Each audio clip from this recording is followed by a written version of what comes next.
6A. I didn't think I was going to have to be in front. I thought it was going to be. And I'm going to stand if that's okay, because this is kind of a no-brainer. I don't think I'll use my 5, but Susie will let me know. I was with the library district when we, shortly after the district was formed in yes. Yeah, do I need to speak into this? So in 2006, Garfield County passed three different measures for a bond to build new libraries district-wide. We have 6 of them.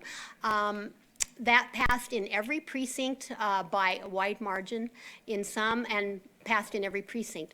And since in 2000, there were only 3 parts to a measure, which is abnormal. Normally when you pass a bond, you also do the debrucing with it, but there was a 1/4-cent sales tax with that the county held that was our operating.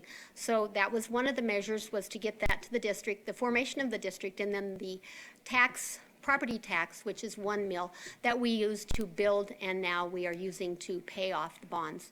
So we were advised not to go for a 4th measure. Apparently when you do an A, B, C, and a D, you lose sort of your momentum.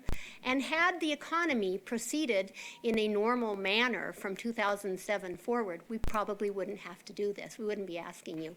But it is one of the measures in Tabor that is allowed. This is one of the provisions to deal with it as you go to the public. So it's a very small amount of money, but we need to retain our full mill rather than backing off this year, because in addition to the economic collapse that took sales tax down, property tax on our oil and gas, which is where the bulk of the money to build the buildings came from, went down last year. So we've had quite a huge decrease in operating revenue, and so we're asking to override the Bruce Amendment and receive our full mill. And it's really easy to do. We'll be able to double our budget in books, e-books, and so if anyone has any questions, feel free to call me at home. My number is in the Names and Numbers phone book. That's my home number, and we can talk about it if you have any questions. So I think it's a no-brainer. 6A. Please vote yes. I wish I knew where it was on the ballot. It's a long ballot. Look, start at the end and go 6A, and then go back to the beginning. So, no questions? Okay, thanks. Thank you. And I cede my chair up front to somebody that's standing. So.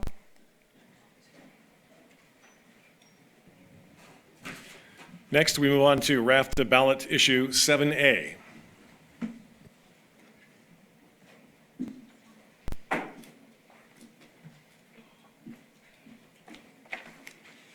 So this is where Mike Gamba sits.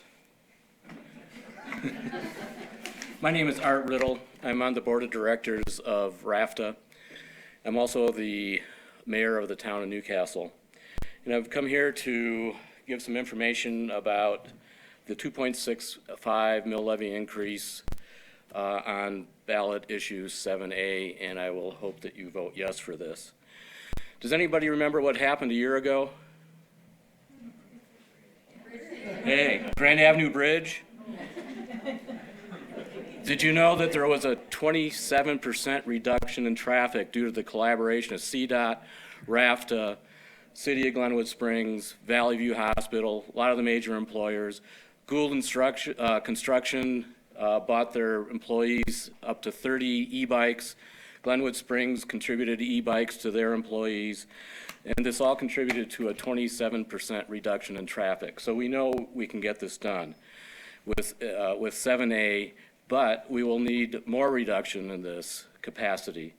A CDOT study indicates that by the year 2038, which is only 20 years from now, and we know how fast time goes, traffic will increase in Glenwood Springs by 34%, Carbondale by 29%, El Jebel by 40%, Willits 35%, and Basalt by 34%.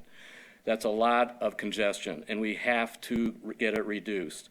The answer to this is passing 7A to get more bus service and more multimodal transportation. Let's look at something that we just learned about currently, Hanging Lake. We've gone into a reservation system, and you can get there by bus starting next May, or by walking or by bike. That's going to be one fantastic way to relieve some congestion. Maroon Bells has already had a reservation system in place for many years and bus service for many years, and now there's a reservation for trail hiking up to the Conundrum Hot Springs. It seems like this is in the cards. We need to reduce traffic. Our businesses thrive on tourists all through the two valleys here, the Roaring Fork and Colorado River Valley. And we can't afford to lose tourists due to the increased congestion. Just go down to Denver. How much fun is it getting around that town these days? The environment will become a little bit better because we're looking at electric buses and more cleaner CNG, compressed natural gas buses, and additional bike and pedestrian trails, and improving the current trails we have, and add bike sharing programs. The cost for this will be, for a resident of $500,000, will be under $8 a month, and for a business property value of $1 million, it'll be approximately $65 a month. Of some of the benefits we'll see for Glenwood Springs, we'll be replacing an aging, out-of-date diesel buses with the clean diesel and CNG buses, extended BRT service, bike share expansion, Rio Grande Trail maintenance and improvements, a pedestrian crossing at 27th and Grand, new transit station in downtown Glenwood Springs, a contribution to the South Bridge project, which is sorely needed in Glenwood Springs. And for our little town of Newcastle, we right now have a bus every hour, and that will help increase service to every half hour. And as you all know, there's a lot of Newcastle residents that work right here in Glenwood Springs. There will also be a contribution to a trail called LOVA, which will connect Glenwood Springs to Newcastle, following the Colorado River. I have 1 minute. So anyway, I'll just wrap that up. There is a flyer out on the table out there with additional information of the raft of Vote Yes on 7A, and we would really love your support because this area could die with congestion. Thank you very much.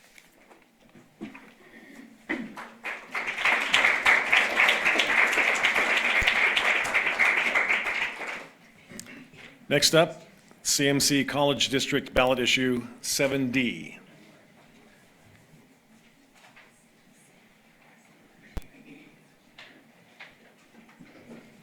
Five minutes.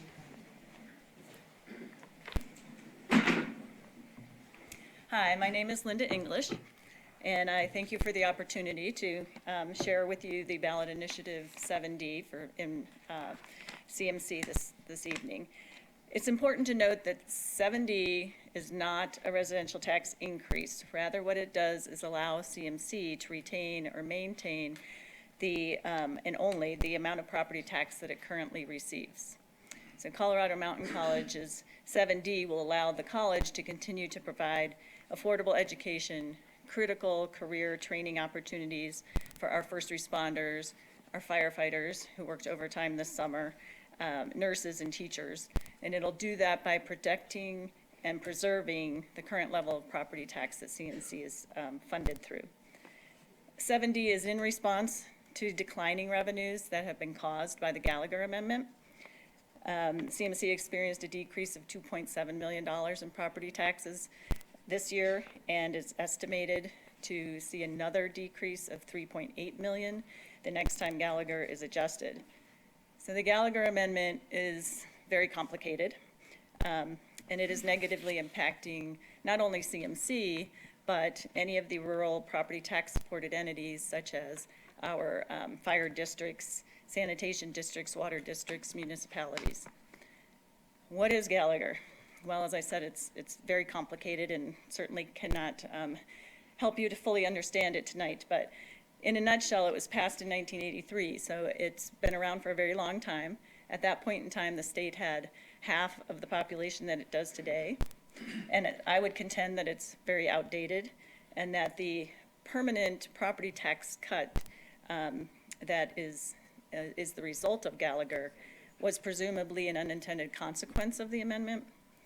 And how it works is basically it imposes a formula to keep property taxes, both residential and non-residential, in a 45% residential, 55% non-residential ratio. And the way to accomplish that is by artificially lowering the residential tax rates when taxes are out of balance due to growth in a certain area, because it freezes business tax rates at 29%.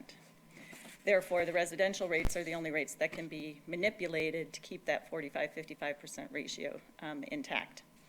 So periodically and uniformly, it resets the local revenues based on statewide economic trends, not local economic trends, but statewide economic trends. So when there's growth in the Front Range that far outweighs the growth here in our rural areas, the rural areas are what suffers. Rural areas are not experiencing enough growth to offset that property tax rate decrease, resulting in decreased tax revenues to our districts. Since the inception, the residential tax rate has actually decreased from 21% down to 7.2%, and business tax rates, again, have remained frozen at 29%. So this formula will artificially force residential rates to go down as long as the growth in high populated areas continues. And it's possible that at some point in the future that the residential rates could drop to near zero. So why don't we just fix it at a state level? Well, it would take a statewide vote, and that's very complicated and could be a long process. So CMC is looking currently to control its own economic sustainability and preserve its local services. Again, just preserving what it's currently getting in tax funding, not a residential increase.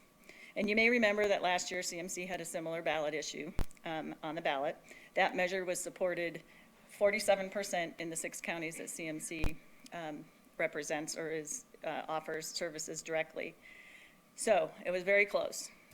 We need your support now to just kick it that little bit over the mark and pass 7D this year.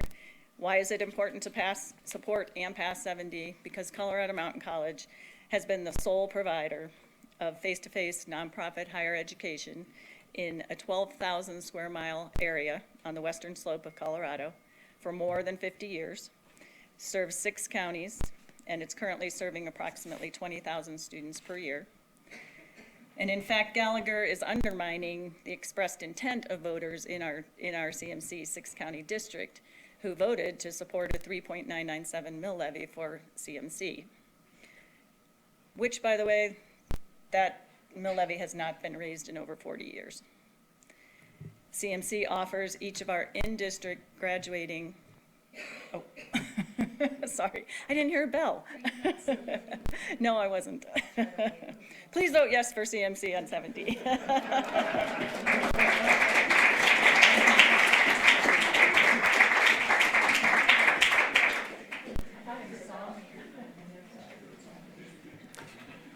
Next, the City of Glenwood Springs ballot issue 2A, Glenwood Springs Rural Fire Protection District ballot issue 6B.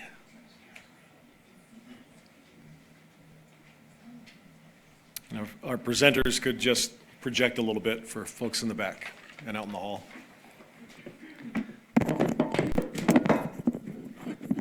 Get closer to this mic. Can you hear me all right? I'm Bill Kite. Thank you for coming tonight.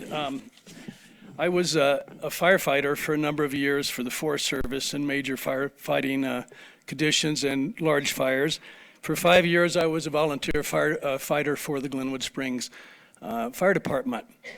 What we have before us here is a combination of 2 existing property taxes that will enable the fire department, which serves over 14,000 people in Glenwood Springs and the rural area surrounding Glenwood Springs, will enable them to continue the services at the level that you've been receiving them. And that service really is a national average of response time at this particular time. And so your insurance rates reflect that response time and the ability of the fire department to serve this community. So what we're asking for you to do is just to preserve the service you have. A third of the money raised will go towards operating costs of the fire department. The rest will be put in a reserve fund to replace existing equipment and pay off previous bond issues. If your property's evaluated or appraised at $500,000, you're currently paying $12 for services. The increase would be $18, so that's merely a $6 increase. If it's voted down, there'll be over a $600,000 deficit in the fire department, and your rates will probably go up, insurance rates with the insurance office that evaluates that service, because the service times will probably increase and the equipment will be outdated and not be able to be replaced. So really asking you to vote for yourself here. That's the bottom line. Thank you very much.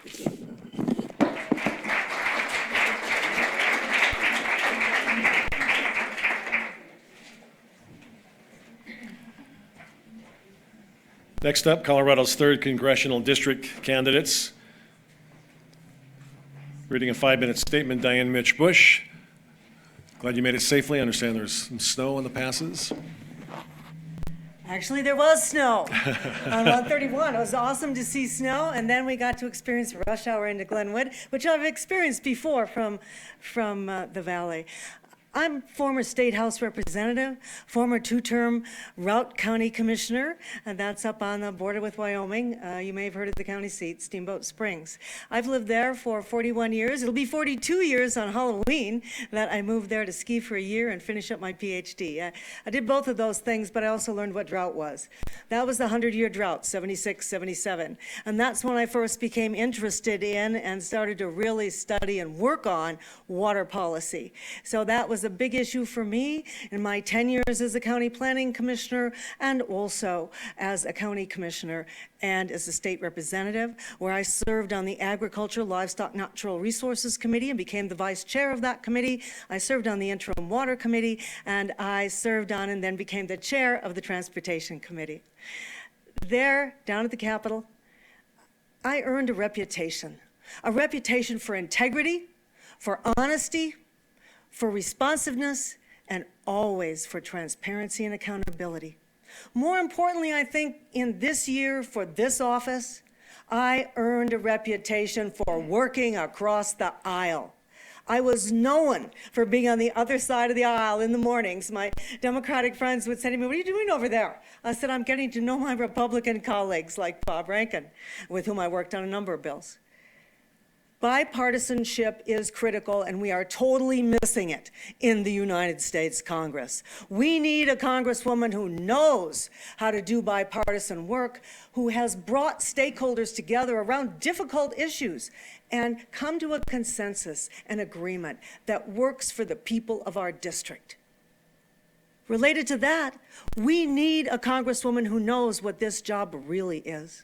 It's about listening to you, listening to all my constituents, not to lobbyists, not to party leadership, but to you, to the people of the 3rd CD. And that's what my MO is. That's what I did as a commissioner, and that's what I did as a State House representative.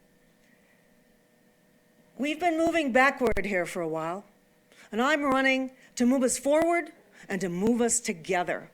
In particular, we need an economy that works for everyone, not just the top 1%.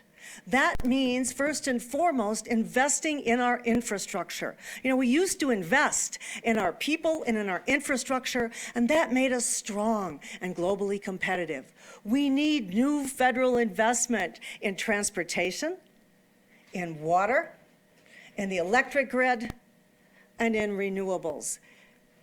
These are investments that will make money over and over again. First, by providing living wage construction jobs. Then, many multiplier effects in all our communities to help all our businesses. So many businesses need broadband. They need connectivity and transportation and reliability, predictability and convenience.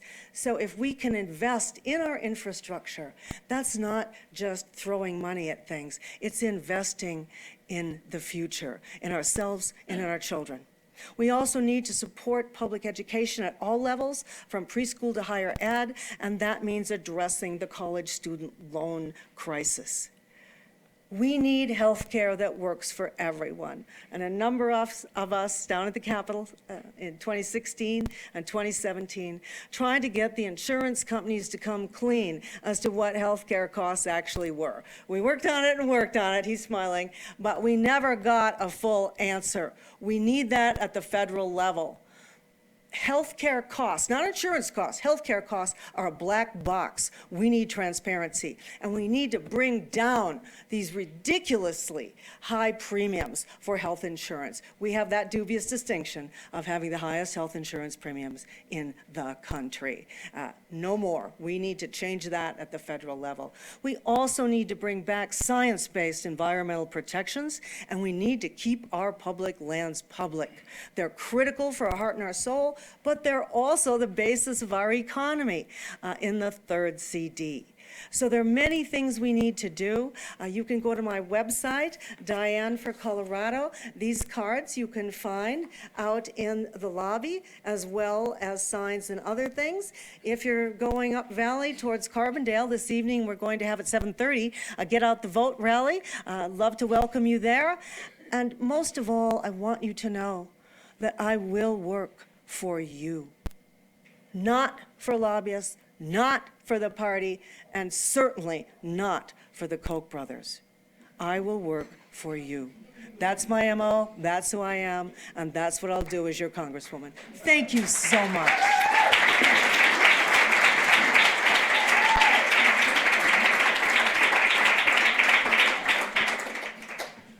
Next, we have Jeff Carlson reading a statement on behalf of Congressman Scott Tipton.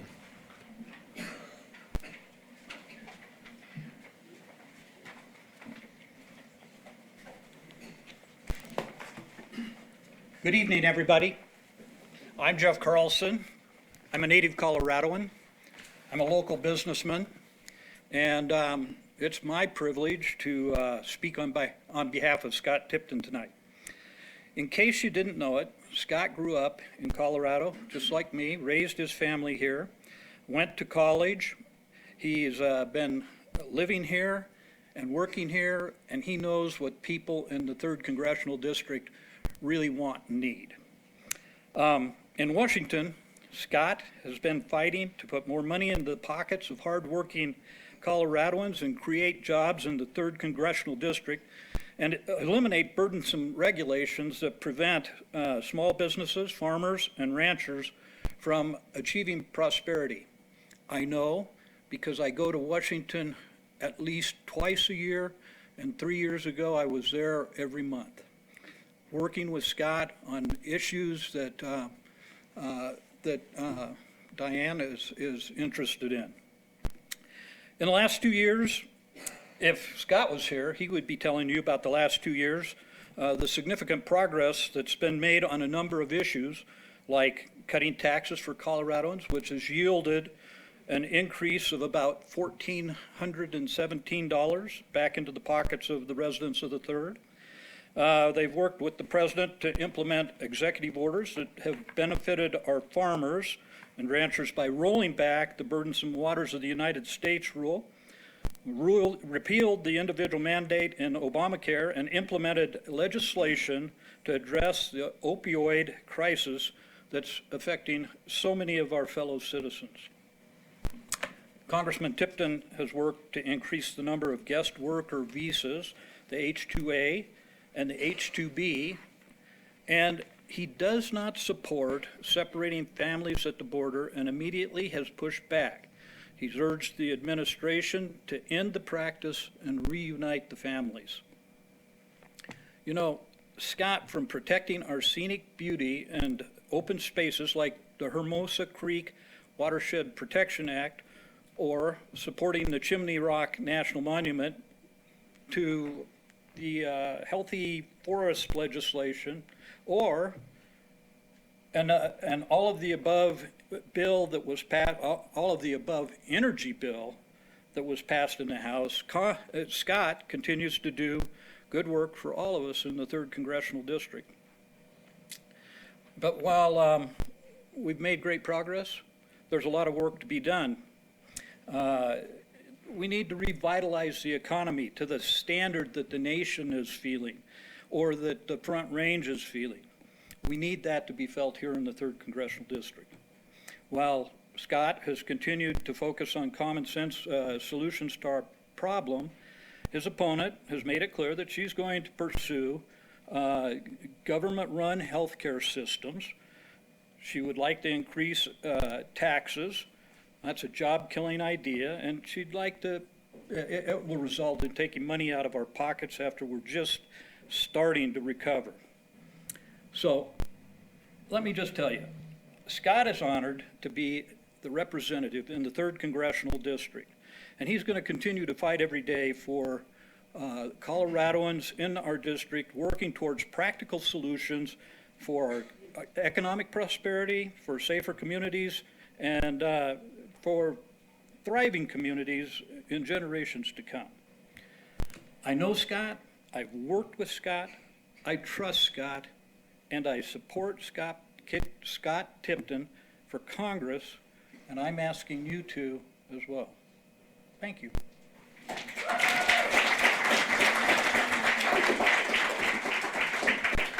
And I'm not Scott Tipton, and I gotta go to Denver. Thank you. Drive safely. Next up, I'd like to invite our District 57 candidates. Incumbent Republican Bob Rankin, Democrat challenger Colin Wilhelm.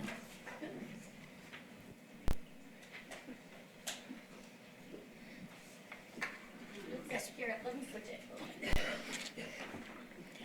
I should be on the right. You should be on the left. You're on the right. We'll begin with Mr. Rankin. Opening statements, 2 minutes each, and then a series of questions, 90 seconds to respond to each question. And Mr. Rankin, begin. Thank you, Ron, and it's a pleasure to see such a full house tonight. I'm honored to have been your representative for the last 6 years. It's been a very interesting, productive time. I was a retired aerospace guy, executive, and so it was all, politics were new to me about 10 years ago, but no more. So it's been a productive 6 years, 84 bills I've passed as prime or co-prime. Almost every one of them have been bipartisan. You heard Diane actually mention that. I've been on natural resources and ag for 2 years and on the all-important joint budget committee for the last 4 years. But I'm really looking at why I want to go back and do 2 more years. I am the leading legislator on unwinding Gallagher. I requested the committee. I'm sponsoring the bills. I need to get that through to you to vote on next year. We have to unwind those constitutional issues. I also co-chair Education Leadership Council under an executive order of the governor. We're trying to re-envision education, early childhood all the way through retraining. That's extremely important, and I will continue to be a leader on healthcare cost, insurance, basic cost, the whole gamut. I have some novel ideas. I ran bills last year for reinsurance, one geographic rate with partners. But most importantly, I go back as the senior member of the Joint Budget Committee. I'll be the only rural legislator on that. I'll be the only West Slope legislator on the 6-person Joint Budget Committee. That's important. We need one of us there. So thank you for your support, and I'm looking forward to going back and working for you for 2 more years. Thank you. Wow, it's an amazing turnout that we have here today. It's great to see everybody coming out through the rain. I mean, it's amazing to have the rain as well. So I'm running for House District 57 because I want to bring a new voice down to Denver and to the General Assembly. I'm an attorney here in town, been a local out here for about 4 years now, maybe going on 5. It gets a little bit confusing there. But I believe that new voices, we can work together through civic discussion and civil issues to bring about some pragmatic solutions to the issues that face the Western Slope, HD 57, and also Colorado as a whole. I feel that we must work together to reduce health insurance costs while at the same time creating better access to health care.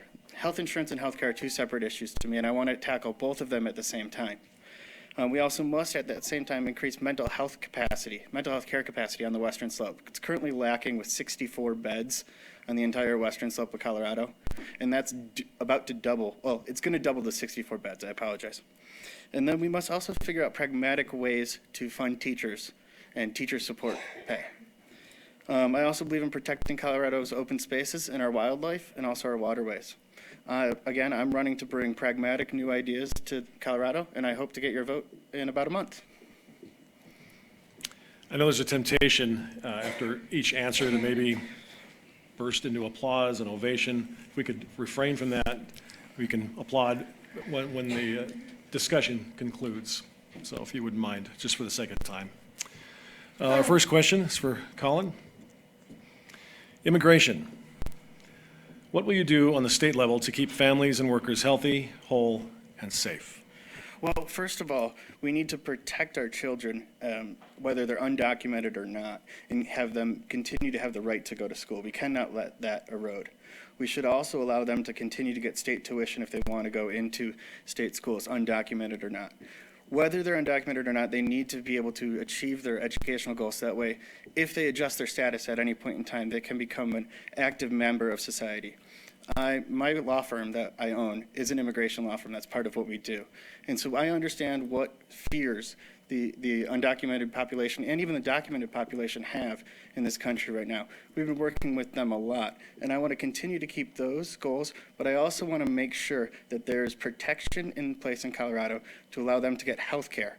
And that means the care that they need, no matter what, whether they're documented or not, without fear of being deported for going to a hospital or to a doctor's provider. 90 seconds, Bob.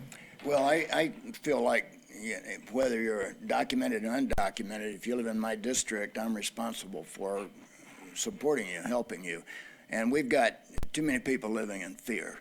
You know, we've got parents who don't go to their school meetings because they don't want to be seen or get into the system. We got people whose kids are, a lot of them are American citizens and don't sign them up for Medicaid because they don't want their names to be in the system. There was a lady in Carbondale, some of you may recall, I think Sandra Lopez is her name. She was, literally in sanctuary. And there was absolutely no reason for that.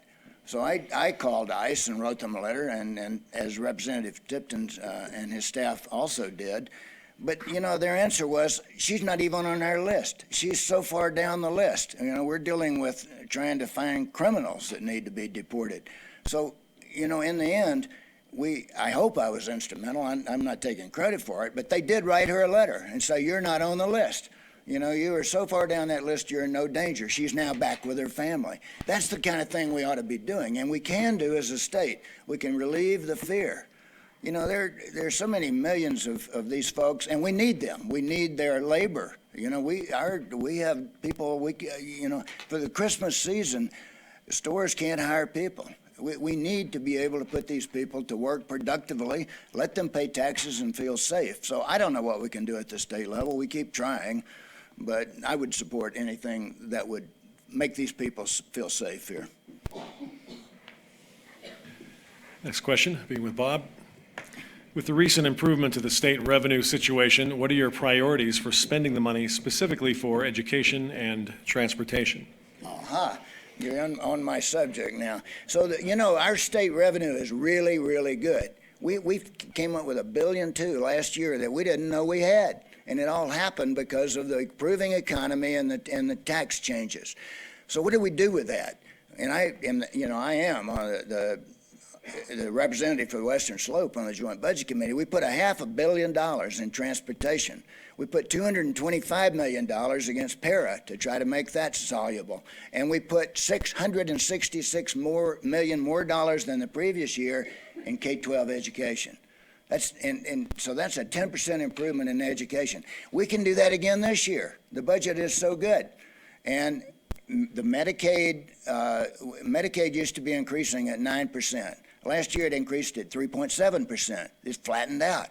That gives us room to do some things. And this gets to the transportation funding. I have some opinions about the fact that we really should fund transportation out of the current budget. But I also am very sympathetic to Proposition 110. But But that's where I'd spend the money. And the other thing I want to do is I want to help our developmentally disabled and child welfare funding. We're not spending enough money on those two subjects. Colin, 90 seconds. Well, our economy is doing great, and we should be spending more on education. We should be spending more on transportation. We need to take, I support Proposition 110, and we need to take more out of our budget to support the projects that were just earmarked by CDOT as the most important projects out there. Highway 113 needs to be, or 13 needs to be improved on the way up to Craig. That's a must-do almost right now. Then when it goes to education, there are three things that we need to have a really quality education in the state. We need to have good schools. That means good buildings. We need to have really good tools, computers, textbooks, all those things. Then we need to have really good teachers. We have the first two. What we need to do now is pay our teachers more money. We're 46th in teacher pay, and I believe 44th in teacher support pay. We need to pay our teachers more money, and I would earmark money from the budget to the school districts to pay our teachers more money.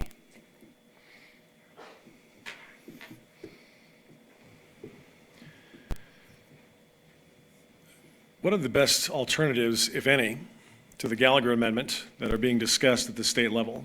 Colin? Well, I'm not familiar with the stuff that Mr. Rankin is coming out of his committee, but I think that we need to do with what we need to do with the Gallagher Amendment is go directly to the people. We need to educate the people about the ratcheting down effect. I'm sure most people here understand the ratcheting down effect of Gallagher and Tabor together.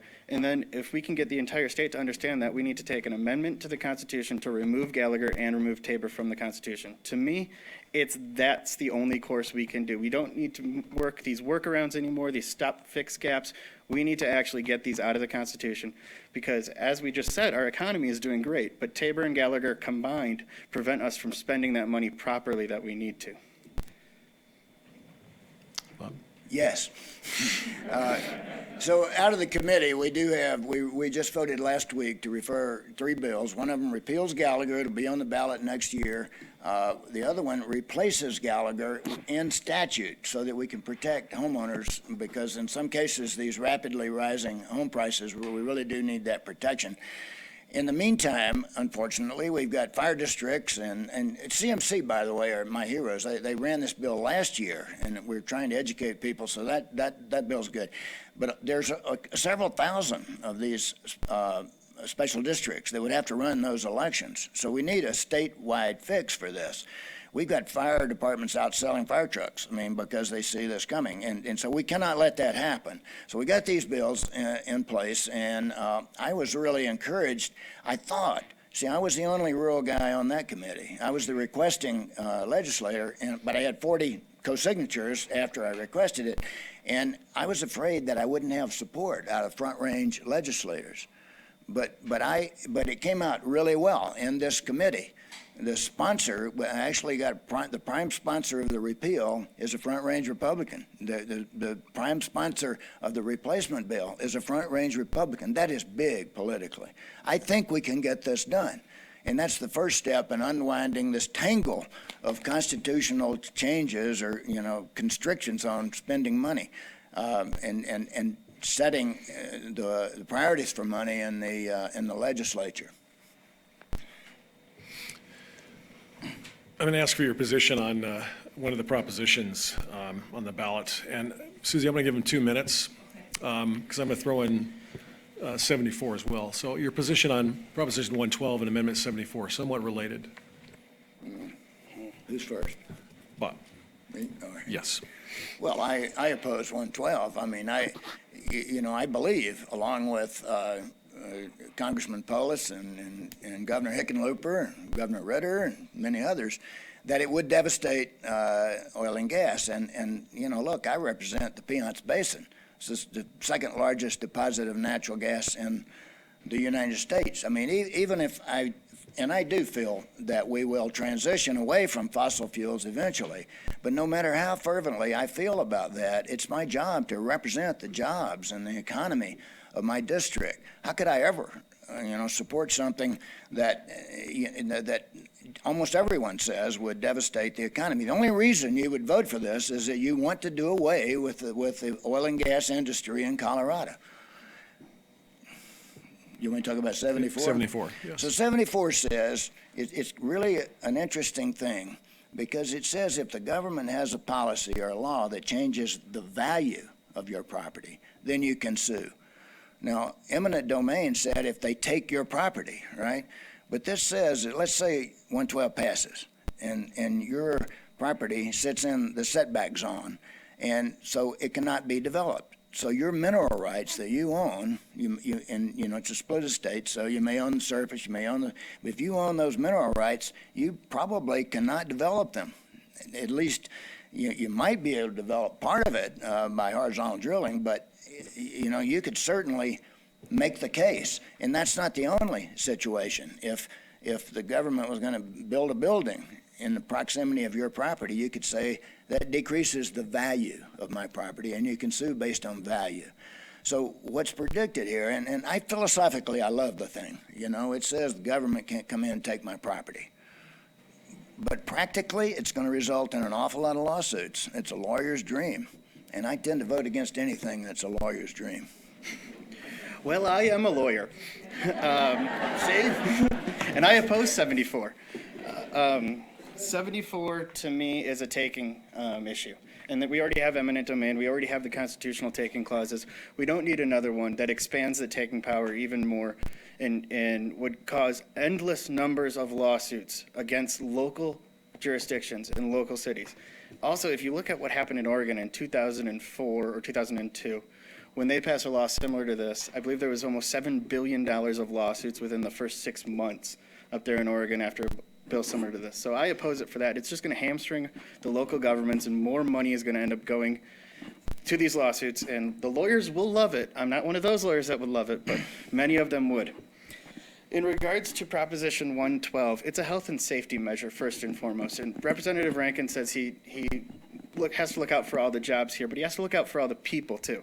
I'm looking out for the people. If you live within 152 meters of an oil well or a natural gas well, you're about 10% more likely to develop cancer throughout your life than if you live further away from that. And it's a step down effect. The further away you go, the more less chance you have of developing cancer you get. So I support it for that reason. It's a health and safety measure. Furthermore, the idea that companies are going to kill all of their profits when they already have the infrastructure in place and pull out completely of Colorado does not make functional good business sense. I'm a business owner, so I understand that. Yes, it might cost a little bit more money for them to do horizontal drilling for an extra 2,000 feet, but it's not going to cost them that much more money that they're just going to say, oh, I'm done, I'm out of here. I think that we're getting misinformation from the oil and gas industry. I want to keep the oil and gas industry here, and I want to work with them to bring in renewable energies to allow them to work in conjunction with each other. And I think Proposition 112 will protect our people, and it will not kill jobs. Next question, we'll begin with Colin. When recreational marijuana was approved 6 years ago, one of the promises was that more money would go to education. With so many schools needing more money, how can that be rectified? Well, I believe more money has gone to education since the marijuana industry, legalization of marijuana has passed. And that's a good thing. I think most of that money, though, has gone to infrastructure. So as I said, we have really good schools, really good school buildings out here. We have really good computers and textbooks and the support that teachers need through that. But we're not funding the teacher support, and we're not funding the teachers that we need. So I think what we need to do is take more money out of this budget, earmark it to pay teachers more money to teach our students and get us through to the next generation of people. We actually increased school budgets 10% last year, so teachers should have gotten about an 8% raise. But marijuana there's often a misconception. It's not that much money. I mean, it would be to me. It's about $300 million, but that's about 2.5% of the state's just general fund budget. So it's not going to leverage schools that much. We did put $40 million into building infrastructure through the BEST program last year. For the first time, we put $30 million directly into operations out of marijuana. So you can see it's just not that big. The school budget, I mean, it takes about $7 billion to fund our K-12 schools, so it's not going to leverage it that much, even if we put every bit of it in there. So that's a common misperception. We spend most of the marijuana money on prevention and abuse and law enforcement. start with Bob. At the state level, what can be done to address the high cost of healthcare in rural Colorado and the disparities with the Front Range? Okay, I think there are two tracks.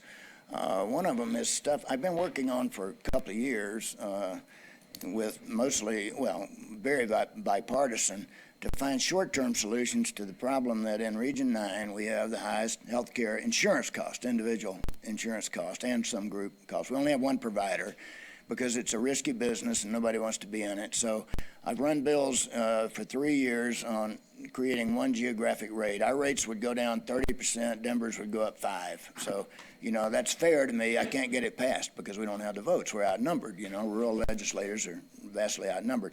I also ran something last year with Representative Kennedy, who I really rely on this, Democrat, called reinsurance, which would cover the insurance companies for the really big claims, you know, that bounce up. I'm thinking about something new that I want to try this year. I think I'm going to run catastrophic insurance. If we can get the insurance companies to offer just catastrophic insurance, then what you need on top of that is called direct primary care. You need a doctor, right? A primary care doc who will manage you. And what I want to do is I want to run a tax credit for that. I'm not sure how big that is, how many people, but, you know, if we can encourage people to go out and buy their direct care direct, no insurance company, you know, buy it from a doctor. And there are examples of this. It costs anywhere from $50 to a couple $100 a month per person. It's called per person per month. And if we can do that and get folks to get their primary care that way, and then they can buy a catastrophic policy, which doesn't really currently exist. Insurance companies are reluctant to go there. I think we could fix this problem. We may have as much as 20% of our folks uninsured right now. And what they tell me is people are moving up on the income ladder, so they no longer qualify for Medicaid, and then all of a sudden they're in the subsidy, and they get to about 200% of poverty level, and that gets too expensive, and so they go without insurance. That's the people I worry about. Thank you. So we have, as Representative Rankin Run Billhorn said, too high a cost of health care insurance and for health care. And those are two separate issues. We need to fix the health care, and then we also need to lower health care cost insurance. We need to fix health care by increasing health care transparency. So that means when you go to the doctor, when you go to your provider, you know how much you're being charged for an individual procedure or for an MRI or even a doctor's visit. You know that before you go there. So we need to introduce that bill. Then what we need to do is we need a statewide rate, so that way we're not paying 40% more out here than we are down in Boulder, or than they are down in Boulder or in the Front Range. That's imperative as a simple issue to fix right now. In terms of reinsurance, which Representative Rankin offered last year, or is working on offering this year, it's not even really a stopgap bill. What happened in Minnesota when they tried it, and Alaska when they tried it, was they set aside $2 million over 4 years from the state money to pay health insurance companies for these catastrophic huge payouts, like a liver transplant, for instance. That money was supposed to be reimbursed from the federal government. The federal government did not give out any money to the states for reimbursing that. So this money doesn't actually make sure that we lower premiums or anybody's deductible goes down, but what it does do is take more of our taxpayer money and gives it to the insurance companies when they have these huge high claims. I don't believe that's a good thing to do. What we need to do is get another insurance company in here. We need to sit them down and talk to them and try to get another insurance company out here in the western Colorado, so we don't just have one provider. And then from there, we can work towards, at some point in the future, it's going to end up happening. I'm not saying I'm for it, or I'm not saying I'm going to try to drive it, but we're going to need to work towards a universal health care system, because our current system is so broken, it's not going to be fixed any other way. Move on to closing statements. We'll begin with Colin, 2 minutes. Thank you. Well, as I said, thank you for coming here today. It's been a beautiful rainy week, and I know we all love that. After this summer, it's been crazy. Thank you for braving the weather. As I said, I want to bring pragmatic new solutions to Colorado, bring about some changes in healthcare, economic diversity, and bring in some new jobs, bring some renewable energies to work in conjunction with the oil and gas industry. And I hope that come November 7th, I'm going to be your new state representative. Thank you. So after 6 years of saying no, or not saying no, saying yes too often. I've worked myself into a position that I would assert you need me going back for another 2 years.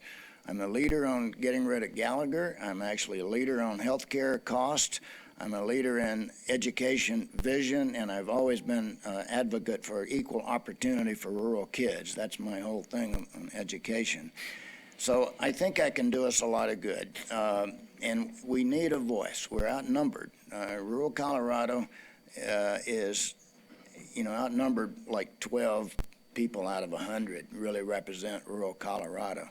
So when we have somebody like myself who's worked hard, we worked from November to May on the budget committee. When you have somebody who's worked themselves into these positions, you need to take advantage of me and help me go back and work on those issues for you. I'm probably the most bipartisan legislator in the House. I'm probably the most productive, 84 bills in those years. So I think my credentials are good for working across the aisle. I don't care what party you are. Western Colorado has unique problems. Many times we are better. I'm a stronger spokesman for rural Colorado and Western Colorado than I am for my party. I can assure you, and I will continue to be. Gentlemen, thank you very much.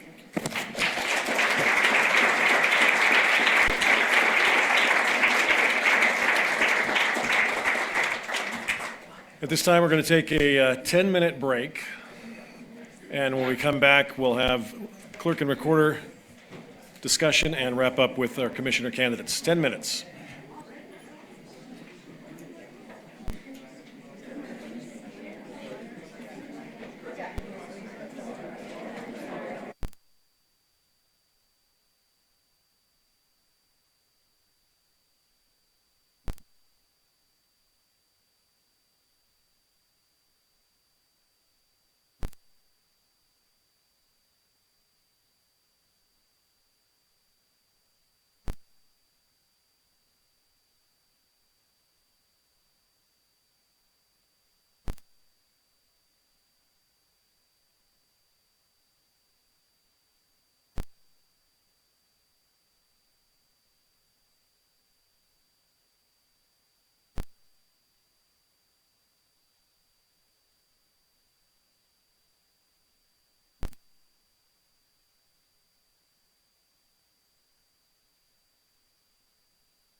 All right, before we continue, I want to make sure, can everyone hear okay?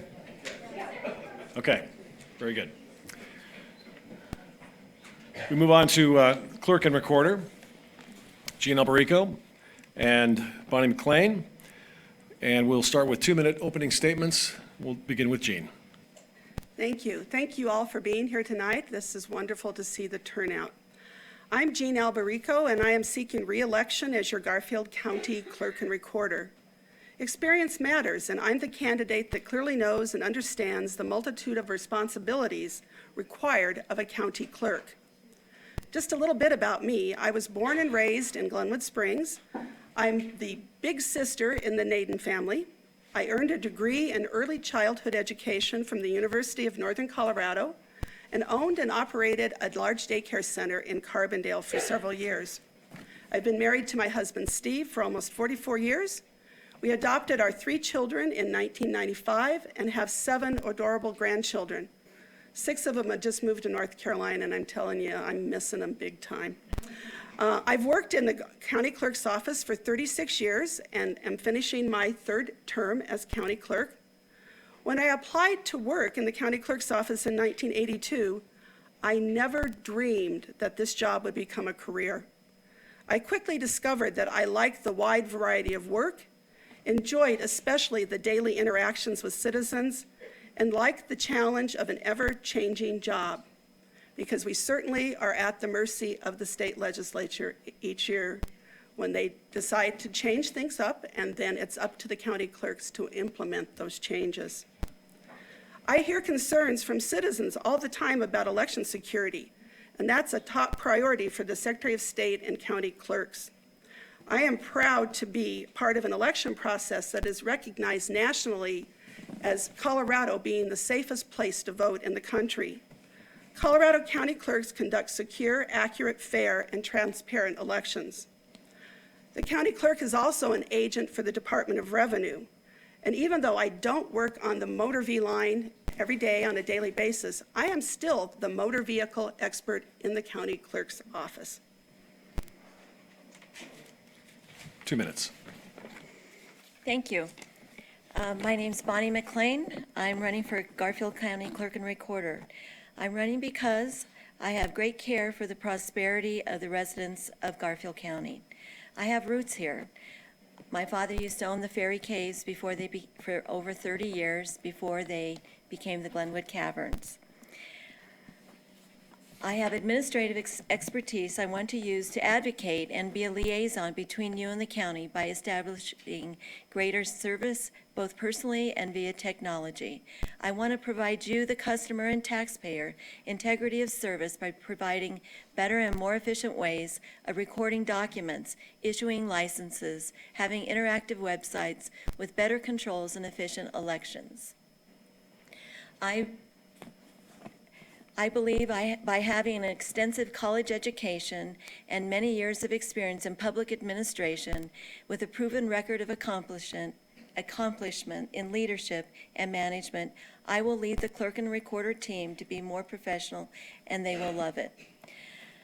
I believe feedback is important. Anytime I believe in taking surveys, I want to hear from you. I want to know what you need and what you don't like. I believe ongoing customer service training is important with the staff. Ongoing career training is also important in order to upgrade the skill levels.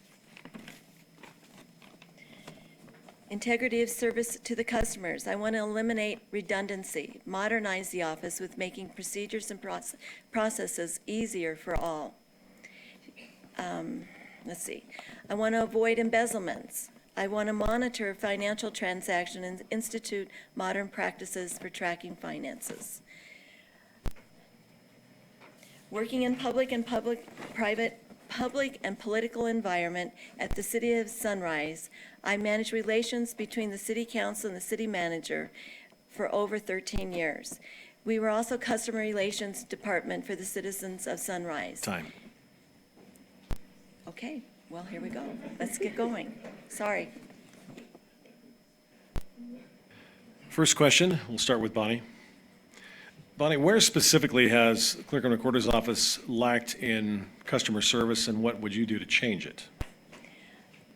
Customer service as my team has walked the county. We've walked from Battlement Mesa all the way up to Carbondale, knocking on doors. And they talk about customer service is lacking, especially in the Glenwood office. Primarily talking to the car dealerships. One particular one, knocked on the door. At least 45 minutes later, I was just inundated with information that they need more training on how to register their vehicles. That's one thing. So what I do, I would bring them in and I would train them. They said they were given a training video. Bring them in, have a forum just like this, find out what their issues are, and have the staff teach them on how to accommodate that better. Gene, if you could address customer service issues in your office? I think what I'm hearing from Bonnie is that she is hearing from some dealerships that their title clerks don't feel that they've been trained well enough in their jobs, and that should be something that my staff and that I should do. And we have offered that over the years and have trained many title clerks from many different dealerships. We take phone calls all day long. I get phone calls from dealerships and asking, how do I handle this problem? How do we take care of this?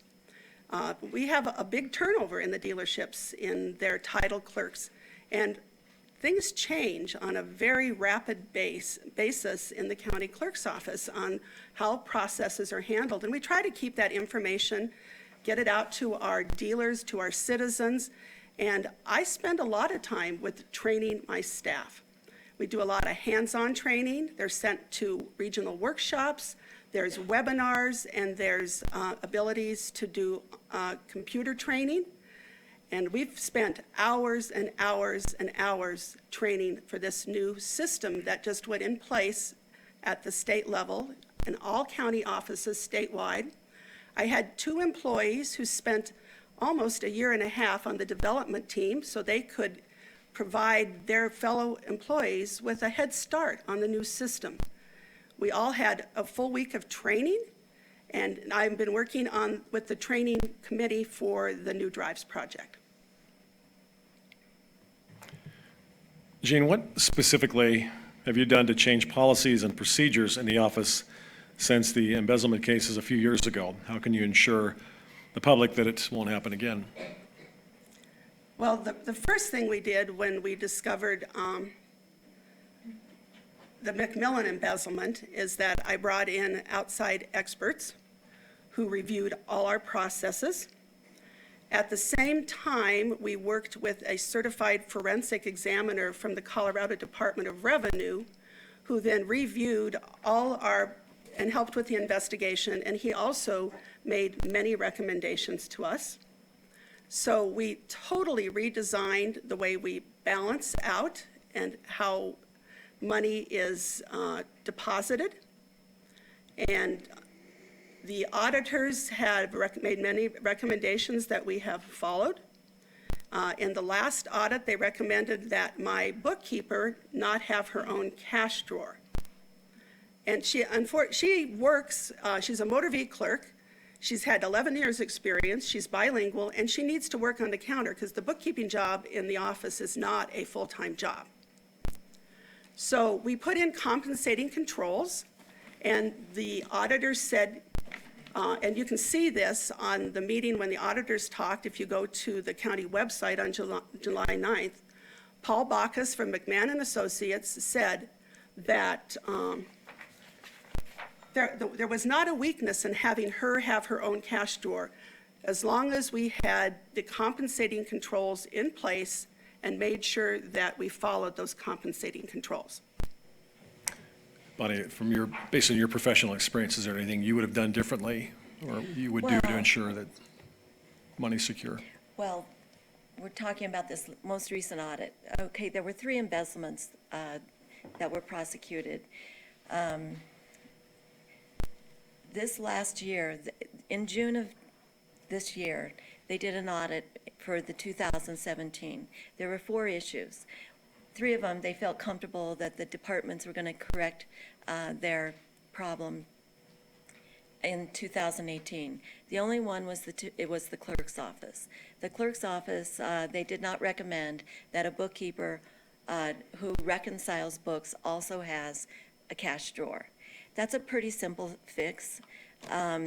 Even though she did respond the way she just now did, they still recommend that that is not a very good procedure, that a bookkeeper, they are still not comfortable with that process.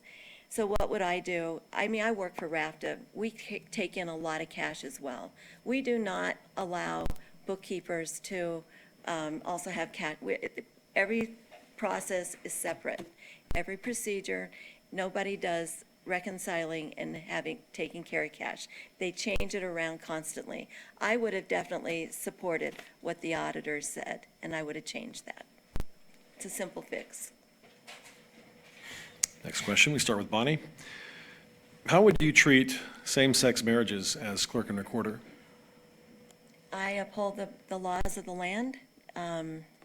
If I need to issue a marriage license, and it's a law here in Colorado, I would issue a license. Jean? That, it is the law in Colorado, and prior to same-sex marriage licenses in Colorado being legal, we had civil unions. And that caused some problems in some county clerks' offices, because some employees felt because of religious issues that they should not be required to issue civil union marriage licenses or same-sex marriage licenses. We consulted with the attorney's office, and of course we're going to follow the law in the state of Colorado, and explain to our staff if they had religious beliefs that maybe they didn't feel they could issue these types of marriage licenses, that if there was someone who could relieve them or issue that license in their place, that could be a condition that would be allowed in the office. But it was their job, and it's the law, and that's what was going to happen in the Garfield County Clerk's office. Jean, how specifically would you make the office more efficient and cost-effective? What needs to be done? Well, I've just gone through my budget hearings with Commissioner Jankowski and the budget team and the finance office. And every year I am told that I have a very, very, very lean budget. So I don't know how I can cut the budget. I think right now we're running very efficiently. We have enough staff to meet the needs of the public. We're doing it without a large budget. That's a difficult question, because I think we're doing a pretty efficient job getting things done. We're offering more and more and more e-services with online voter registration. There's 11 new electronic services with the Department of Revenue's transferring to drives, so citizens can do many, many more things online. I've had all the real estate documents digitized, and they're available online. Citizens can do searches. Citizens can sign up and have a subscription, so they can do their searches at their offices or at home and print documents.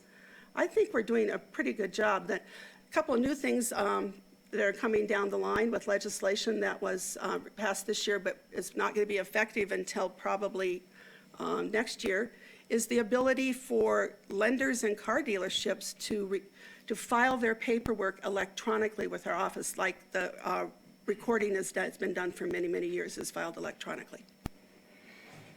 Bonnie? How would I make policies and procedures? How would you make the office more efficient and How I cost-effective? would make it more efficient is, I do that everywhere I've worked.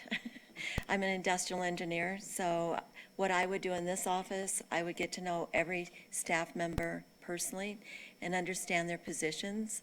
There's always something that can be streamlined. Even at where I currently work, I've just recently streamlined 2 processes on the DOTs, their driver's license, how we put everything on the computer instead of using I found out everybody's using an Excel spreadsheet. We let the computer identify whose license is expiring, and then we go from there.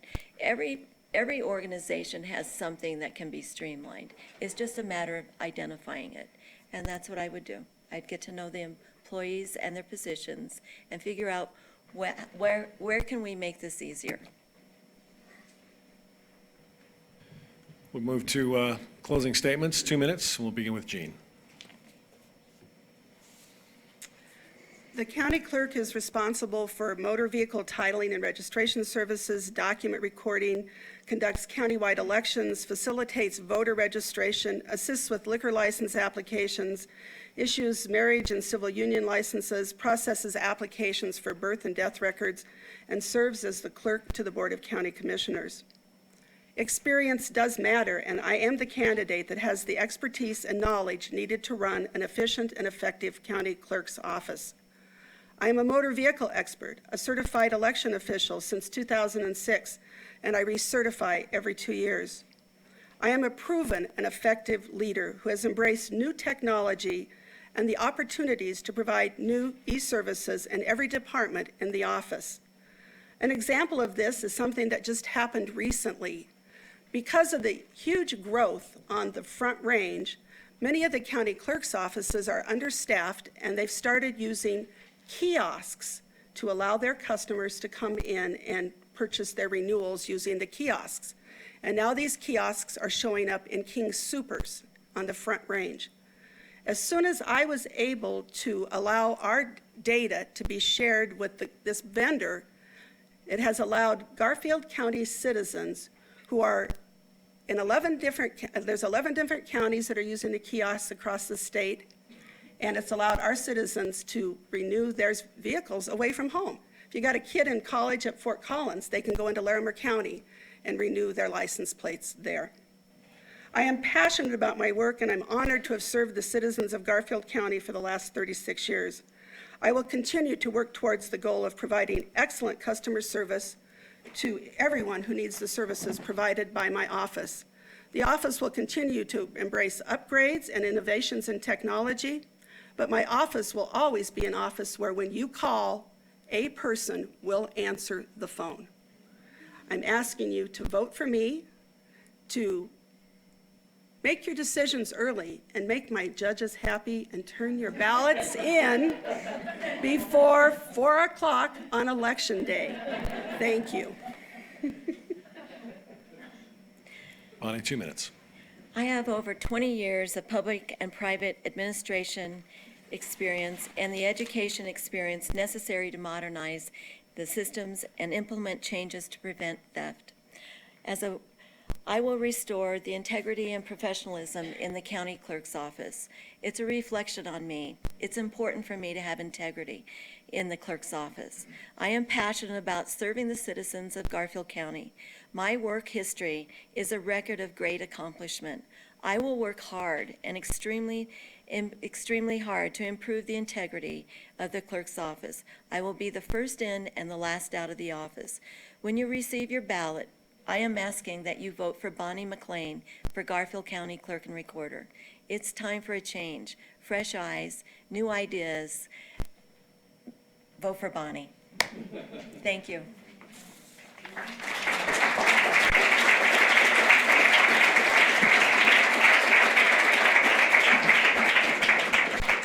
Jean. Yes. It's nice. We did this last time. Yeah.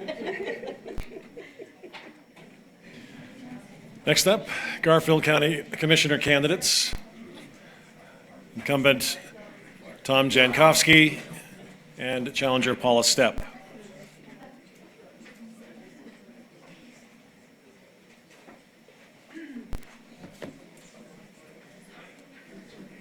How are you, Tom?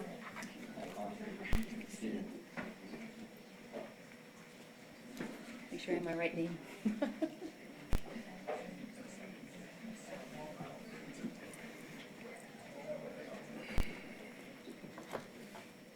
We'll begin with 2-minute opening statements, and we'll begin with Tom.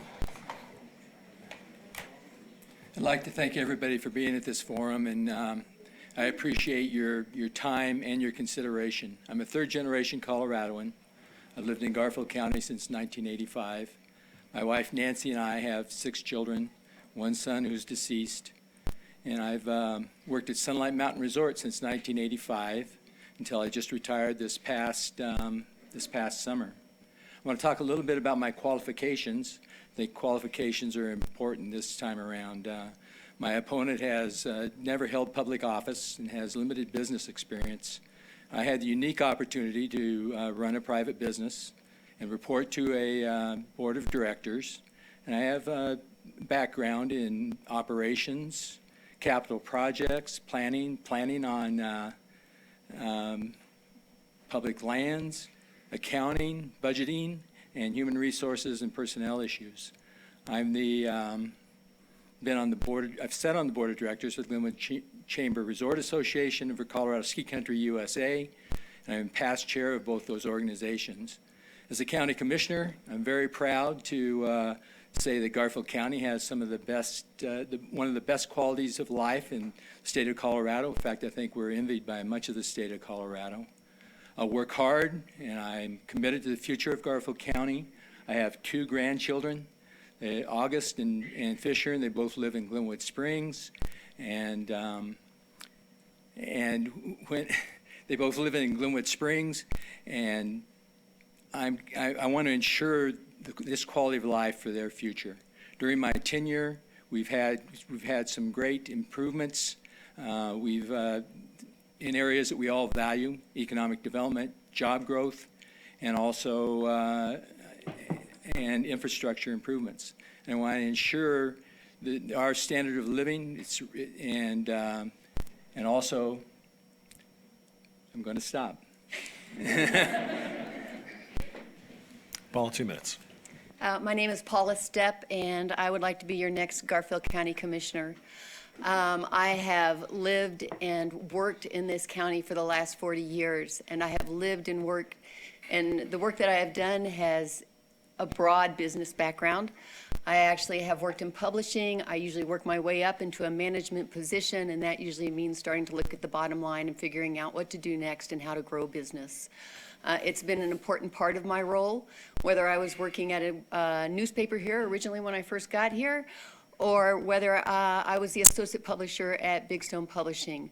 My job made an impact on the business, and as a business person, I had to really look at tomorrow. I had to figure out, what do we need to do today so that we have a better future and a better business proposition for the next year and the next 5 years and the next 10 years. Living and working in this county and raising a family, and for 5 years of that time, raising a family as a single mom, I really know what it takes to live in this county. I know what it takes to find the jobs and find the income you need to pay for housing, to pay for health care, to take care of your family and take care of their future. That's important to me. When I looked at running for this position, my husband and I sat down and said, you know, do I do this? I'd been wanting to do it for a while. We had to look at our family budget, and we had to make a decision. And our decision was that this is really important for the county. We are going to cut our income more than half for 10 months and put effort for 10 months going from city council meetings from Parachute to Newcastle to Silt to Carbondale, talking to superintendents, talking to district leaders, really understanding this county. So although I don't have the 8 years of experience that Tom has, I do feel like I've spent a good 10 solid months determining how this county runs and each of the communities within it and each of the districts. I think the economic future of Garfield County is just as important as my economic future. They are tied together, just like for all of us. And that's what I would like to look at as Garfield County Commissioner. Time. Okay. First question. Begin with Paula. Should a county commissioner officially endorse or support a ballot issue? I think it makes a statement on supporting a ballot initiative, but I do think that you really kind of have to look at and weigh what that initiative means to both sides of the issue. I think it's really important to spend the time and invest in and look at what it means to citizens on both sides of an issue. At the same time, you're really looking at the county as well, and saying, what is this for the good of the county? It's a hard thing to do in some cases. You know, I've spent a lot of time on all the different initiatives that are coming before us, and I have some of my own opinions of how they are, but I have also weighed against what it means on the other side, and I think when I make a decision, I have to look at the total good. So should a county commissioner support a resolution or not support a resolution? Is that your question? I think it depends on the issue, but I do think you have to step forward and make a decision for the county. Tom, 90 seconds. Yeah, and so, you know, in the 8 years I've been a commissioner, we have never really supported an initiative, a state initiative or a ballot issue until this past year, and that's been Proposition 112. And that would be so drastic for Garfield County, it potentially would throw us back into a recession, at least in the western part of the county. And so we did come out against Proposition 112. We've had this ballot, this time around, we've had a number of ballot initiatives brought in front of us, and they have, at least on 2 of them, I've abstained because I have constituents that are for and against those issues, and I think it's important that they be able to make those decisions themselves. But on 112, I'm opposed, and I'm strongly opposed to 112 because of what it will do to Garfield County, and to our state, for that matter. And we'll delve into that a little bit deeper later on. Tom, on immigration, what role can the county play to ensure that families and workers are kept healthy and safe? Well, first of all, you know, as far as, you know, our immigrant community, it's about 30% of our population. So it's a big percentage of our population. And, you know, it's important that they be comfortable here in Garfield County. And on immigration issues, those are federal issues. And so there's not a lot a county commissioner can do other than lobby. And I have lobbied at times. And I've worked with individuals, you know, behind the scenes. I've worked with individuals, sometimes successfully, sometimes not. A young man who kind of fell in, I guess, the void on DACA, who was 17 when President Trump cut out DACA. He didn't have his papers. He graduated from college. I was able to get his family and their employers together with Senator Gardner, and we were able to get him his DACA papers. I also was nominated a young man from Rifle High School for Humanitarian Volunteer of the Year who has DACA papers. And he went on to be awarded by the governor's Volunteer of the Year award. So there are things you can do there that way individually. Lobbying is important. Talking to congressmen and our senators is important. Letting them know that we have a population that's 30% Latino. A lot of those do not have their papers, and that it's important to work on their behalf. 90 seconds. Could you repeat the question? What role can the county play in ensuring that immigrants are safe and healthy? And I think immigrants are an important part of our population since we go back generations where immigrants have contributed to our economy. And I think that that's really important that we recognize that. And when they come into our communities, we need to welcome them as our neighbors. We need to take care of them and make them feel safe and work with our local law enforcement so that they know that we're working together to keep these communities so that they feel like they have access to public amenities that will make our future for the county better. So I think that's the first thing is working with law enforcement so that the people in these communities feel that they can make sure that their children are in school, make sure that they can access their medical needs. And once we open that door and we get them to the point where they feel safe, then we can work on things that we need to do to really move fast track and move our immigration policies forward so that people have ways to get legal residencies here or to get temporary residencies here. But what we need to do is encourage our state and federal legislatures to move on this. We've taken too long, and there are too many people waffling and hiding and afraid to move forward. So we need to do something different than what we're doing right now. Next question, beginning with Paula. You talked about this past several months. You've attended several meetings. What have you learned in listening to commissioner meetings over the last year? What needs to change? My drive on this is a better economic future for the county. I feel like our county has had a wealth dropped into its laps from the oil and gas industry, and I appreciate what that has done for our county.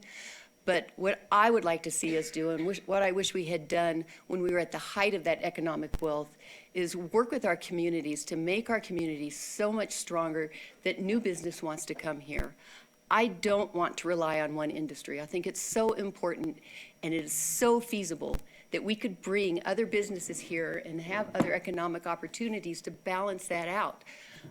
Oil and gas has contributed to each and every one of our districts, our schools, and throughout our communities. We've all had a good impact from that. But at the same time, if you're just relying on that one industry, then we're setting ourselves up for failure. So what I would like to see is collaborate with our towns, talk with our town councils, talk with RAFTA, work on things like affordable housing, work on things like transportation, and really work together for a better future for all of us. Tom, your response to that? Well, would you repeat that question again? I think, well, I'm just going to kind of respond to what Paula had to say. And I think, first of all, it's naive to say that oil and gas is the only sector of our economy. We have at least 7 or 8 different sectors of our economy. In fact, the most employees in our economy work in government jobs, and then after that it's construction, and then after that it is tourism, and after that it goes into your retail sector, and then after that it goes into your service sector, and then we get to oil and gas. Oil and gas is very important for the county and for the governments because of the property taxes we bring in. But to say it's only 3% of the jobs that we have, it's $115 million in salaries, and that's what's at stake with 112. But to say that this is what we rely on is not true. Definitely the governments rely on the property taxes, but it's one portion of our economy. And unlike Pitkin County or Eagle County, who have over almost 70% of their economies rely on tourism, that's not the case in Garfield County. So let's continue with that. Tom, how would you approach creating a more diverse economy as a commissioner? I think, first of all, I think we need to take into consideration that, well, when I ran initially, that we were at 10% unemployment, and I remember going from neighborhood to neighborhood and seeing houses foreclosed on from Parachute all the way to Carbondale. And now we're at 2.7% unemployment. We're full employment. And as I've gone from neighborhood to neighborhood, I see building in every community. And so we're at a good place in our economy. I think there's some things that need to be done that will secure our economic future. One is the broadband. It's a good broadband for our entire county. And another is the Jordan Cove LNG export terminal, which will allow us better markets for our natural gas. But also, I think there's some things that are foundational that we need to work on, and those are attainable housing. Everybody says affordable housing, but it's attainable housing. And it's also transportation. How do we get transportation from Parachute from Parachute into Rifle? And it's child care. And I have a daughter who is spending $2,200 a month on child care, and it's cheaper for her to bring in an au pair than to send her children to child care here in Garfield County. And so there are just some foundational things that we need to work on that will set us up for the future. Paula, creating a diverse economy. I think there's a lot of things we can do for a diverse economy. I think the first thing we do is move much faster on broadband. Internet access is as important to us in this century as electricity was in the last century. Government has to step forward, and in particular our county and our cities, to say, we want the best here. I have worked in a situation at Big Stone Publishing and in my house where the internet has gone down and I'm stuck. There's nothing worse than sitting in an office with your employees sitting under you and all of us twiddling our thumbs because we have no internet access. That doesn't allow for productivity. It doesn't allow for productivity at an individual level. It doesn't allow for productivity at a business level. So I think we go even faster on broadband. Make it the best in the state. We can do that. We have those opportunities. The other things that I would look at is we have been lucky with the wealth that's come to this county. One of the first things that we should do, which other places have done, including Carbondale, other states, other counties in Colorado, is setting up a microloan program. A microloan program would allow a place for businesses to expand, giving that little lift over the hump, and then would also allow new businesses to come in. So we want to set stuff up like that.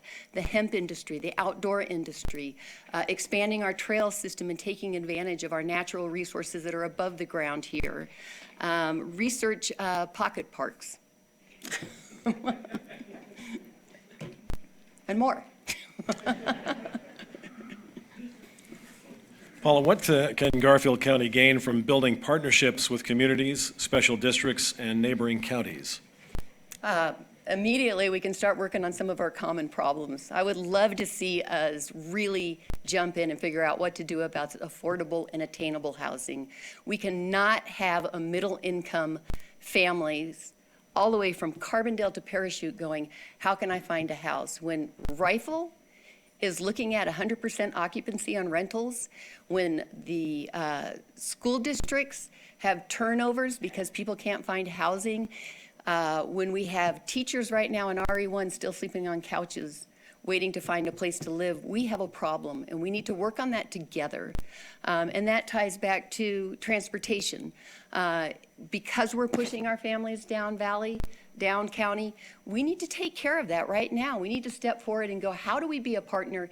How do we sit at the table with RAFTA? That's really important. We need to work on our transportation issue, and we need to open that door as quickly as possible. When I talk to people in Parachute, they say that they feel alienated. So I feel like sitting down at the table is the most important thing we can do. Working together, really working on solutions, that's the way you find new opportunities. It's not just an investment of money, it's an investment of time, and it's an investment of resources. Okay, partnerships are what it's all about. And I'm going to go, hopefully I get to RAFT. I want to talk about that a little bit. But, we just had a discussion on health care and health insurance. And I work with a nonpartisan group of county commissioners, Garfield County, Eagle County, Pitkin County, Summit County, and Lake County. And we go and we talk to Representative Rankin, and we talk to all of our representatives, and we lobby for better health care plans. I sit on Garfield Clean Energy. Garfield Clean Energy is a consortium of Garfield County and all the municipalities in Garfield County, and RAFTA and CMC, and we have been proponents for over $33 million in clean energy projects, energy efficiency, and alternative transportation fuels, and so we work together there. I sit on the Human Services Commission. I know those individuals, the 30 individuals that are nonprofits in our community, and what they do. And I was the lead commissioner, and we brought the first dollars, $75,000 in mini grants, new dollars, to the Human Service Commission since the mid-1990s.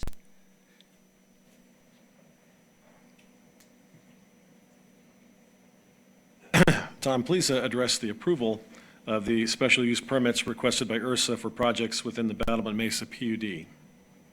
And that's a great question. I think it'd be really great for county commissioners, for members that are on the COGCC if we just had everybody that had surface property rights also had their mineral rights, but that's not the case. They've been separated in Garfield County. In the case of the PUD,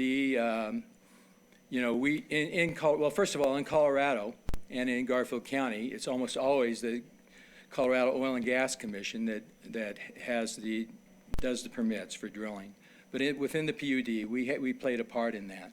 And we knew that drilling within the PUD would create some hardship. But we also knew if we didn't approve those permits, that we're going to get sued, and they were going to drill anyway.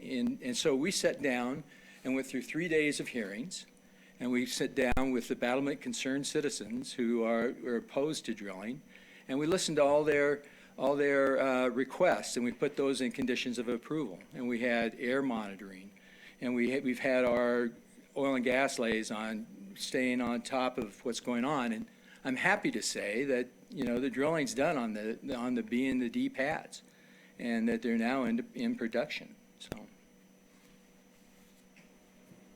Paula, how would you have handled this issue? I think that, I've spent some time down in Parachute myself. I've talked to people on the town council. I know the importance of the industry to people in their jobs in that town, but I've also talked to the battlement concerned citizen. And I think the role of a county commissioner, in my eyes, is to take care of your people in your communities.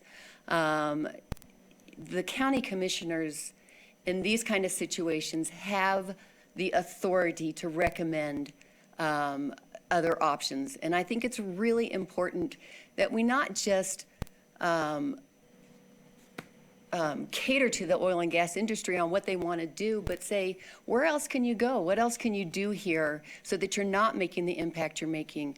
When people tell me that they can't sleep at night because of the smells, that they are sick, that they, have gone again and again requesting changes and differences, it says that's too close. There's something wrong there.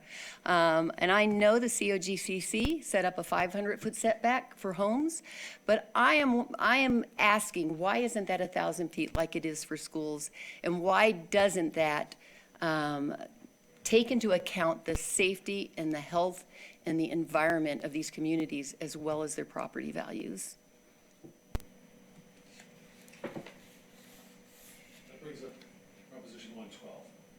Sorry, Proposition 112. What is your position on 112, Paula? Proposition 112 has been a tough one. I look at it as water, health, safety, environment. But I also look at it as jobs, wealth, public service, and our economy. I sit in the middle of that and I weigh both sides. I think the oil and gas industry is Colorado's golden calf. I think it promises so much, but it really has an uncertain future, and it's a tough one for us. Just because of those things that I look at and weigh side to side.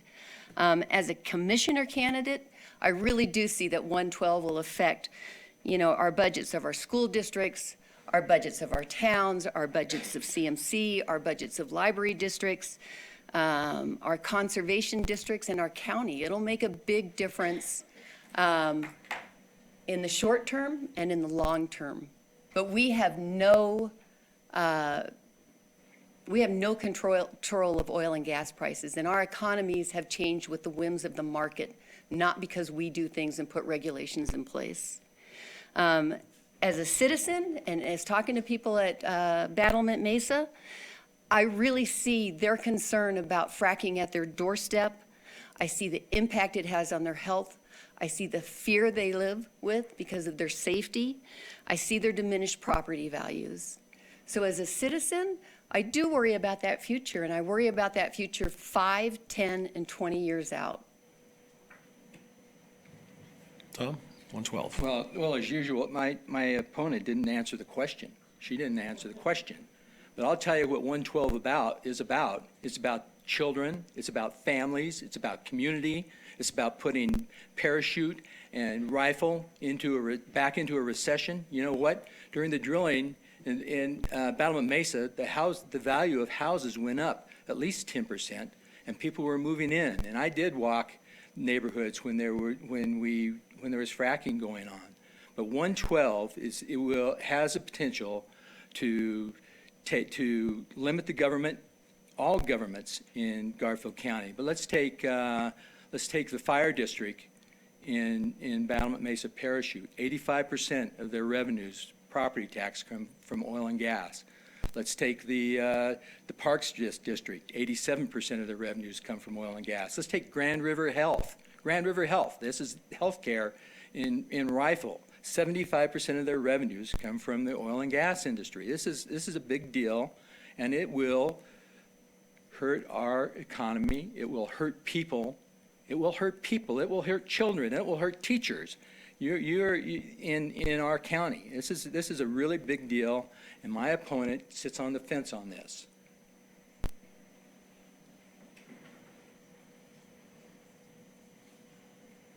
Tom, given the interest in industrial developments in the eastern part of the county, how would you work to protect the tourism economy that is already established? Well, I think you're talking about the RMR quarry, and there has been no permit or no application for permit on that. But I'll say this, and that is that I've worked in the tourism industry, as I mentioned, for over 30 years in Glenwood Springs, and I've worked with the hot springs, and I've worked with the caves, and I've worked with the people that run the hotels and the motels, and I would not do anything that would hurt tourism or an economy that's been here for 125 years. And I'll also say that I was nominated through the Locals' Choice as the community activist for Glenwood Springs or for Garfield County, and I didn't lobby for that. I was as surprised as anybody when I got that, but I am a good community activist, and I'm not going to do something that will hurt an industry that's been here for 125 years. I have to say I agree with Tom. I don't want to see our community changed and hurt by an expansion of another business. I think it's really important that we really look at our people and our community first. Tourism and the outdoors have been a basis for our communities for so many years, and we really need to take care of that as we look at our future. At the same time, we do have to allow RMR, if they decide to present and allow for a hearing. So, I will take that into consideration, but my priority will be our community and our citizens first. Paul, at a state level, what can be done to address the high cost of health care in rural Colorado and the disparities on the Front Range? At a state level, this is a tough one because, healthcare, you feel like it all comes down from the top, whether it's from the federal government or the state government. And I think we need to work from the bottom up. I really do think we need to look at what we can do working regionally to find solutions that, start with working with, Grand Valley Alliance. That's an organization that maybe we could open up to citizens who can't get health care through their work or through their employment, as opposed to just having the bigger companies be able to coordinate together to offer it to their employees. I do think that the county can make a difference on things like infrastructure. I mean, if we look at things like, bridges and overpasses and sidewalks and lighting, that's a place the county can step in that would avoid emergency room visits.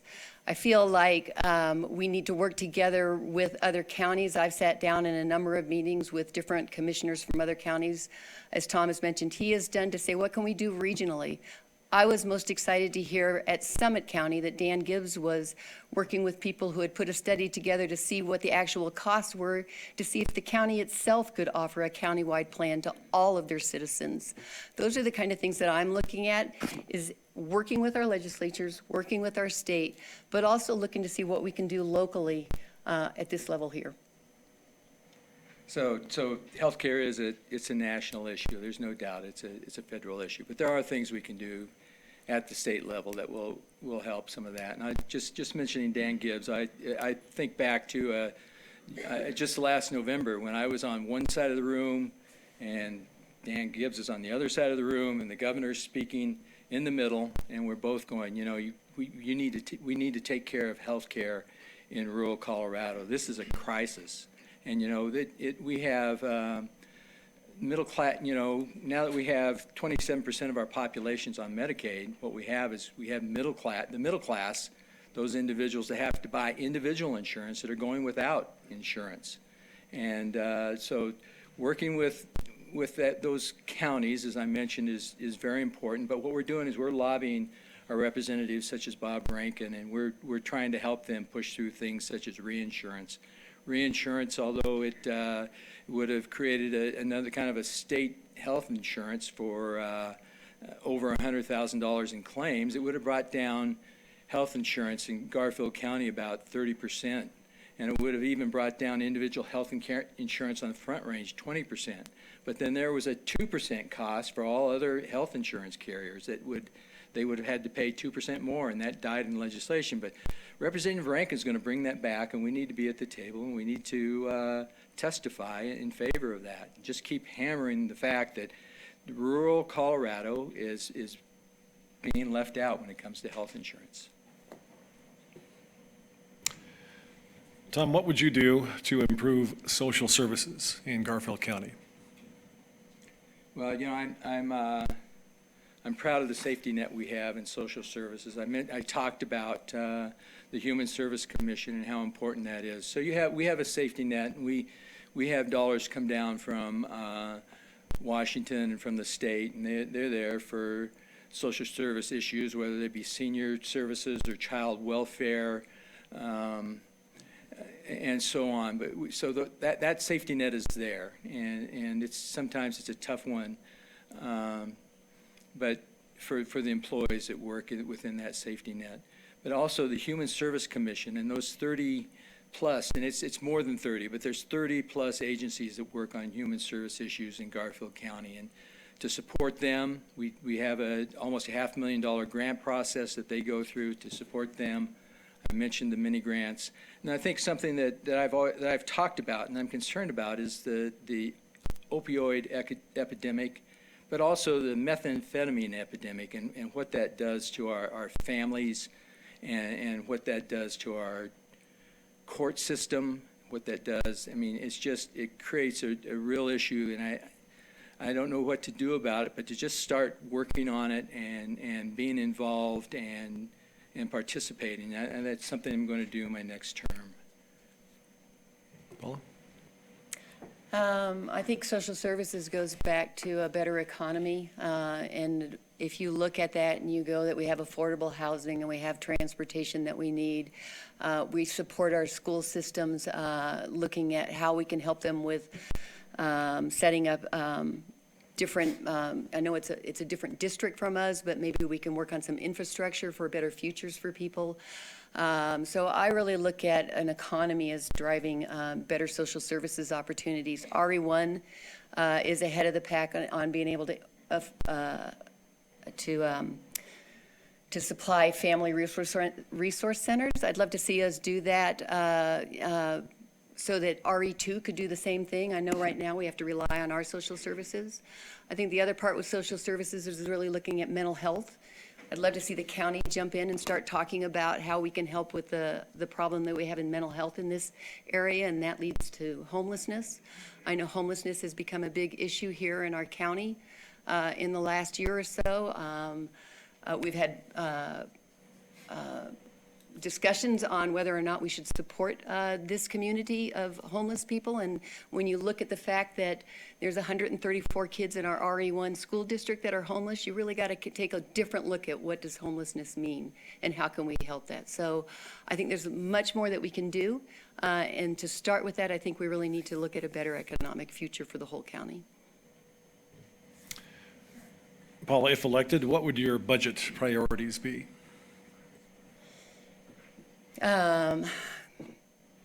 I think the first thing that I would do, as I mentioned earlier, is I would look at setting up something to bring in new business. And the first thing that I see doing there is setting up a microloan program. I know that Carbondale's done it. I know that other counties have done it. I know that other states have even done it to kickstart their communities. So let's look at something like that offers opportunity to expand current businesses and new businesses, get them over the hump. I know that the budget that our current commissioners feel that we have a balanced budget, and they go with the note that they're fiscal conservatives. I don't think fiscal conservative is the right way to go as a county commissioner. I think you need to be fiscally responsible. Fiscally responsible means that you really do look at what you're going to do when you dive into our reserve fund. It was $132 million back 2 years ago. Now it's dropped to $100 million. We've gone into that fund for the last 2 years to take care of part of our budget, so it's not a balanced budget. We're looking at doing it again this year. So I would really look at, if we're going to use that reserve fund, how do we use it to get a return on investment? I think that's the most important thing for our county right now, is looking at a different future for us. When you're looking at what you want to do with a county, you have to look out 5 years, 10 years, 20 years. What's the impact going to be there? Tom. Could you ask that question again, Ron? Sure, your budget priorities. Well, first of all, it is a balanced budget, and our revenues have been dropping because the oil and gas industry is there's not as much production, and the price of natural gas is down. So our revenues have been dropping, and it's been tougher and tougher to get that balanced budget. But on top of that balanced operating budget, on top of that, we send out about $6 million in grants to municipalities, nonprofits, and special districts. So, so that reserve is coming down. And then any capital projects we have on top of that. And that budget is down to about, it's down to almost $100 million, so it's a lot of money, but it will drop down to $94 million or so after 2018, and it will continue to drop down until we can either find more revenues or we cut more things. So yes, we're going to have to look at we've got maybe 4 more years we can operate as we are now, but we're going to have to look at what we do in the future. We're going to not do capital projects. What can we do to create more revenues? Jordan Cove LNG station, and fixed natural gas prices would help our revenues increase. We have the second largest natural gas resources in the United States, 66 trillion cubic feet of natural gas. Well, we've covered a lot of subjects, several topics, and I want to thank everyone for the questions. Before we move on to closing statements, I want to thank our sponsors, the Glenwood Springs Chamber Resort Association, Glenwood Springs Post-Independent, KMTS, local State Farm Insurance agent Jeff Leonard. Special thanks to KMTS for their live broadcast, and the City of Glenwood Springs for allowing us to host this event at City Hall. Thanks to our timer, Susie Strauss, and to you, the interested voter, the viewers, our audience. Thanks to Pat Dupre and Gabe Chenoweth for taking care of the technical issues and getting us on the air. I have to say that because Gabe signs the checks. So he is my boss. I know who butters the bread. Video of tonight's forum will be available on KMTS.com, GlenwoodChamber.com, and PostIndependent.com. The event will also be rebroadcast on Cable Channel 10 and Rifle Community TV. The Rifle Area Chamber will also be hosting an election forum on October 18th at 6 p.m. at the Rifle Council Chambers. Remember, Election Day is Tuesday, November 6th, and ballots go in the mail on the 15th. So, closing statements, 2 minutes. We'll begin with Paula. I was just reading an article in a magazine about communities and towns that had changed their economies. And the line in there that I liked the most was, great places to live don't just happen. we create them. And that's what I look at when I look at Garfield County, is what can we do to create a great place to live? Because when we create a great place to live, business wants to come here. If we set up and go to each of our towns and work with them together, going, what is it you guys need here? What is it we can do together? How can we do this together? How can we invest time and resources and really make an impact in each and every one of these towns? The whole county is better off. It's a bottom line that will grow, and we really have to look at that. We have to be the first for economic diversity. We have to be the first and the best with broadband in a rural community in Colorado. We need to beat the Front Range. That's what will bring business here. We have to look at different alternatives for infrastructure. We have to look at different ways that we can get businesses here that will broaden our economic base so that we're not reliant on just one industry on the western side of the county. And I look at Carbondale and I look at Glenwood and I'm saying, we can do this in Parachute, we can do this in Rifle, we can do this in Newcastle. I am amazed at these towns. I knock on these doors and I talk to these people and I talk to city council and I'm like, this county can blow the rest of Colorado away. We need to do that, and we can do that, and we can be ready for a future that our kids will enjoy 10 years from now, 20 years from now, and will come back and live here and stay here and raise their families here. I think we can do it with collaboration. I think we can do it with different voices at the table, and I think we can do it by just driving for change. I think that's important. Tom, 2 minutes. Okay, as I mentioned, we have a great quality of life here today in Garfield County. I'm going to work to ensure that for the future. I do want to thank Paula for her compliment. In her brochure here, it says Board of County Commissioners whose influence reaches up to state and national levels. And our influence does reach up to state and national levels. And we have a strong Board of County Commissioners. But I want to take a moment and talk a little bit about my opponent. She's a progressive Democrat. She believes in single-payer health care. She's opposed to the oil and gas industry. She said that she said Wait. that. Allow Mr. Jankowski to complete his closing statement. She is opposed to the oil and gas industry. In our last forum, she said it's the county and the state's responsibility to push back against the industry. Well, we do need to regulate all business, but it's our responsibility to have a stable regulations and have certainty for that business. She also is in favor of taxes. She stated at our last forum that Colorado has some of the lowest taxes in the state, and we should all be willing to pay more. In fact, in the newspaper yesterday, she stated that we have a lot of important mill levy questions on the ballot this year. My priority is to see those questions passed.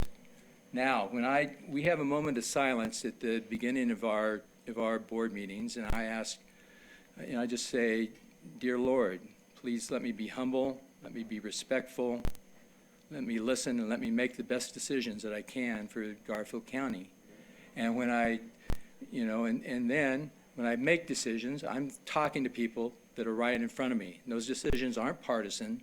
Those decisions we look at one decision at a time. I'd like to thank Ron Milhorn, KMTS, the Glenwood Springs Chamber Resort Association, Jim Lord State Farm Agency, and everybody that's attended here today. And I want to ask for your vote. Thank you.